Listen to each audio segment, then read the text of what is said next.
मातोश्रीवर उद्धव ठाकरेंच्या हस्ते शिवसंचार सेनेचं उद्घाटन। शेतकऱ्यांची फसवणूक होऊ देणार नाही, उद्धव ठाकरेंचं वक्तव्य। कर्जमाफीच्या वक्तव्यावर कृषी मंत्री माणिकराव कोकाटेंकडून दिलगिरी। शेतकऱ्यांचा मान सन्मान दुखावला असेल, भावना दुखावल्या असतील तर दिलगिरी व्यक्त करतो। चौफेर टीकेनंतर कोकाटेंचं वक्तव्य।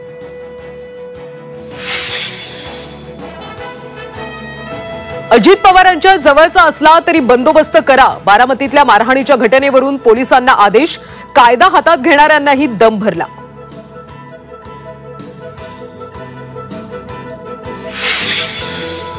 वक्फ नंतर आता ख्रिश्चनांच्या जमिनीवर सरकारचा डोळा। काँग्रेस नेते राहुल गांधी यांचा आरोप। सोशल मीडियावर पोस्ट करत राहुल गांधींचा आरोप। मुंबईमध्ये 12 अनधिकृत मॅटर्निटी नर्सिंग होमवर गुन्हे दाखल।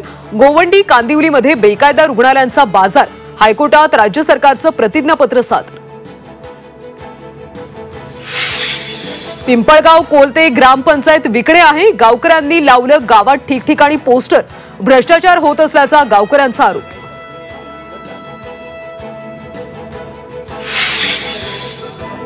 आणि नाशिकमध्ये नववधूचा धक्कादायक प्रकार। सासरच्यांना जेवणात दिलं गुंगीचं औषध। दागिन्यांचं रोख रक्कम घेऊन नववधू पसार।